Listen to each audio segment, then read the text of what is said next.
नमस्कार मित्रांनो, आपण आपल्या चॅनलवरती वेगवेगळ्या जिल्हा परिषद, महानगरपालिका आणि नगरपालिकांचे कट ऑफ ॲनालिसिस करत आहोत, जेणेकरून आपल्याला प्रिफरन्स द्यायला मदत होणार आहे आणि अंडरस्टँडिंगला मदत होईल. जे न्यू स्टुडंट्स आहेत त्यांना पण कळेल की पवित्र पोर्टलवरती काय पद्धतीने कट ऑफ असतात. तर आज आपण सातारा जिल्हा परिषदचं बघणार आहोत. एज्युकेशनल लेवल प्रायमरी आहे आणि मीडियम मराठी.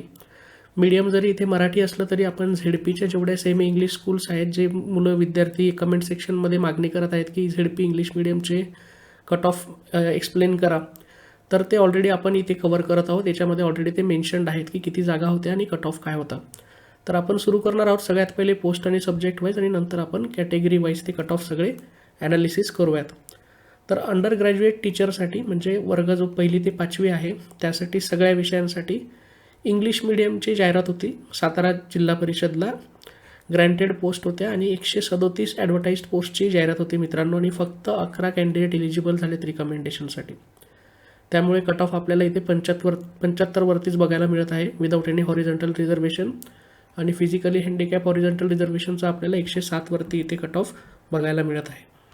त्यानंतर मित्रांनो, अंडर ग्रॅज्युएट टीचरसाठी वर्ग 1ली ते 5वीसाठी सगळ्या विषयांसाठी आता आपण इंग्लिश मिडियमचं ऑलरेडी इथे वरती बघितलं आहे. तर सेम पोस्टसाठी मराठी मीडियमची जाहिरात होती, ग्रँटेड पोस्ट होत्या आणि 305 जागांसाठी ही जाहिरात होती. ॲडव्हर्टाईज पोस्ट 350 होत्या टोटल, आणि 350 कॅन्डिडेट्स एलिजिबल झालेत रिकमेंडेशनसाठी.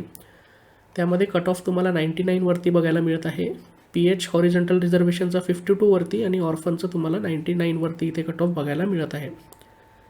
त्यानंतर ग्रॅज्युएट टीचरसाठी मित्रांनो, म्हणजे 6वी ते 8वीसाठी मॅथ्स सायन्ससाठी मराठी मीडियमच्या जागा होत्या. ग्रँटेड पोस्ट होत्या 340 जागांसाठी ॲडव्हर्टाईज पोस्ट होत्या. 134 फक्त कॅन्डिडेट एलिजिबल झालेत रिकमेंडेशनसाठी, आणि कट ऑफ आपल्याला 59 वरती बघायला मिळत आहे. आणि हॉरिझॉन्टल रिझर्वेशन PHमध्ये 108 वरती कट ऑफ आपण इथे बघू शकतो. तर टोटल ॲडव्हर्टाईज पोस्ट होत्या मित्रांनो 827.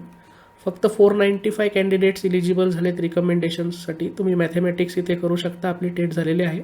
किती जागा व्हॅकंट राहिल्यात, किती नेक्स्ट राऊंडला गेले असतील, तिथे पण किती भरल्या गेल्या असतील, आणि आता रोस्टरमध्ये किती व्हॅकंट होऊन किती येतात, तर ते आपल्याला व्हॅकन्सीज आल्यावरती बघायला मिळणारच आहे. बऱ्याच विद्यार्थ्यांना क्वेश्चन पडतो की कट ऑफ आपण का बरं ॲनालाइज करत आहोत, कारण हे तर टेट 2022चे हे तर इरिलिव्हंट आहेत आता 25साठी. बट कुठलाही डेटा मित्रांनो हा इरिलिव्हंट नसतो कधीच, त्यामुळेच हा पब्लिश केलेला असतो. आणि याचं ॲनालिसिस केल्यानंतर आपण आता 22चा कट ऑफ बघितला, तिथल्या जर आपण व्हॅकन्सी स्टडी केल्या, तिथली टेटची डिफिकल्टी लेवल आणि त्या टाईमचे टेटचे मार्क्स जर आपण ॲनालाइज केले, आणि टोटल पोर्टलला रजिस्ट्रेशन झालेले त्या काळातले जर आपल्याला कॅन्डिडेट्स मिळाले, तर या सगळ्यांचं ॲनालिसिस करून यावर्षीचे टेटची डिफिकल्टी लेवल, यावर्षीचे पवित्र पोर्टलचे रजिस्ट्रेशन, आणि आता जेव्हा व्हॅकन्सीज येतील तेव्हा व्हॅकन्सीज, या सगळ्यांचं ॲनालिसिस करून आपल्याला प्रिफरन्स देत असताना आपलं मॅक्झिमम चान्स ऑफ सिलेक्शन कुठे आहे याचा एक अंदाज काढायला मदत होते. डायरेक्टली मी सांगू नाही शकत तुम्हाला की इथेच अर्ज करा किंवा हेच करा, ते चुकीचंही राहील, तो आपला वैयक्तिक प्रश्न आहे. पण हा डेटा आपल्याला या सगळ्या गोष्टी ॲनालाइज करायला मदत करतो. आणि वेळेवरती जेव्हा प्रिफरन्सेस येतील तेव्हा हा सगळा वेळ कमी असणार आहे. आता आपल्याकडे जो वेळ आहे, जोपर्यंत प्रिफरन्सेस येत नाही तोपर्यंत आपण हा सगळा डेटा ॲनालाइज करून ठेवला पाहिजे. आपल्याला आपली कॅटेगरी माहीत असते, आपल्याला आपला सब्जेक्ट माहिती आहे, आपण कुठल्या पोस्टसाठी एलिजिबल आहोत ते माहिती आहे. एकदा आपल्याला प्रिव्हियस इयर्सचे जर कट ऑफ लक्षात आले की कुठल्या आपल्या सब्जेक्टसाठी काय कट ऑफ होते, तेव्हा डिफिकल्टी लेवल काय होती, तेव्हा टेटचे काय मार्क्स आलेत लोकांना, तर आत्ताचे जे मार्क्स आहेत त्याचा पण डेटा आपल्याकडे, आत्ताचा पूर्ण कंप्लीट डेटा आपल्याकडे, तर ते ॲनालाइज करायला आपल्याला सोपं जाणार आहे. आता आपण कॅटेगरी वाईज बघूयात की सातारा जिल्हा परिषदला कशा पद्धतीने वॅकन्सीज होत्या.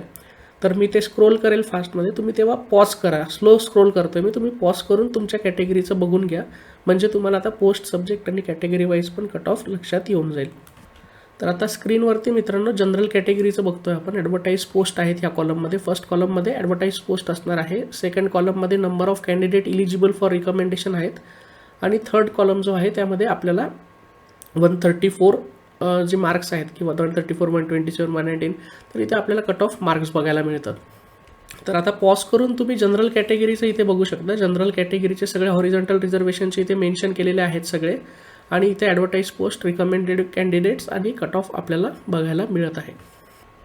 आता स्क्रीनवरती तुम्हाला शेड्यूल कास्ट आणि शेड्यूल ट्राईबचं हॉरिझॉन्टल रिझर्वेशन बघायला मिळेल. तुम्हाला इथे 20पर्यंत 12 to 20पर्यंत तुम्ही शेड्यूल कास्ट SCचे सगळे हॉरिझॉन्टल रिझर्वेशन आणि विदाऊट एनी हॉरिझॉन्टल रिझर्वेशन, जिथेही ANA दिसेल तिथे without any horizontal reservation post mention केलेले असतात. त्यानंतर 21 नंतर 21 टू तुम्हाला 27पर्यंत सगळे ST कॅटेगरीमधले हॉरिझॉन्टल रिझर्वेशन इथे मेन्शन केलेले आहेत. इथे विदाऊट एनी हॉरिझॉन्टल रिझर्वेशन आहेत आणि बाकीचे विथ हॉरिझॉन्टल रिझर्वेशन. ह्या कॉलममध्ये मी तुम्हाला आधीच सांगितलं इथे नंबर ऑफ ॲडव्हर्टाइज्ड पोस्ट आहेत, त्यानंतर इथे number of candidates eligible for recommendations आहेत आणि हे सगळे तुमचे कट ऑफ्स आहेत. त्यानंतर मित्रांनो 28पासून आपण इथे बघत आहोत 33पर्यंत OBC without any horizontal reservation, woman, ex serviceman, अंशकालीन, प्रोजेक्ट अफेक्टेड आणि अर्थक्वेक अफेक्टेड हे मला इथे बघू शकता. तुम्ही पॉज करून आपल्या आपल्या कॅटेगरीचा इथे कट ऑफ बघून घ्या, तो सब्जेक्ट आणि पोस्टसोबत ॲनालाइज करा. त्यानंतर OBC स्पोर्ट्समॅन आणि PH लो विजनचे इथे मेन्शन्ड आहेत, जे अगोदर नव्हते, ते इथे पॉज करून तुम्ही ते पण बघू शकता. त्यानंतर VJAमध्ये एवढे सगळे तुम्हाला हॉरिझॉन्टल रिझर्वेशन्स अवेलेबल आहेत, त्याचे ॲडव्हर्टाइज पोस्ट आहेत आणि नंबर ऑफ कॅन्डिडेट इलिजिबल आणि टेटचे कट ऑफ मार्क्स इथे आहेत. त्यानंतर SBC कॅटेगरीसाठी इथे तुम्हाला हॉरिझॉन्टल रिझर्वेशन पण सगळे मेन्शन्ड आहेत. परत NTBसाठी पण इथे आहेत 50पर्यंत आणि NTDसाठी 51मध्ये इथे वॅकन्सी मेन्शन्ड आहे. 52पासून तर 58पर्यंत तुम्ही EWS कॅटेगरीसाठी सगळ्या हॉरिझॉन्टल रिझर्वेशनचे मार्क्स बघू शकता. साताऱ्याला टोटल 827 ॲडव्हर्टाइज पोस्ट होत्या मित्रांनो. फक्त 495 वॅकन्सीज फिल झालेल्या आहेत. इलिजिबल कॅन्डिडेट्स सापडलेले आहेत रिकमेंडेशनसाठी. नेक्स्ट राऊंडमध्ये काही झाले असतील, त्यानंतर आता जेव्हा रोस्टर्स किंवा वॅकन्सीज येतील तेव्हा कळेल की एक्झॅक्टली किती वॅकन्सीज आहेत. आपण ॲनालिस केल्यावरती आपल्याला कळतं की इंग्लिश मिडियमला किती कॅन्डिडेट्स अप्लाय करतात, किती इलिजिबल होतात रिकमेंडेशनसाठी, कट ऑफ काय जातात. मराठी मीडियमचं कळतं, 6 to 8चे कळतात, 1ली ते 5वीचे कळतात, सब्जेक्टनुसार कळतात, लँग्वेजचे कळतात. यासाठी या सगळ्या गोष्टी आपल्याला ॲनालिसिस करायच्या असतात. व्हिडिओ आवडला असेल तर लाईक करायला विसरू नका आणि असंच टीचिंग रिलेटेड अपडेट्ससाठी चॅनलला सबस्क्राईब करा. धन्यवाद.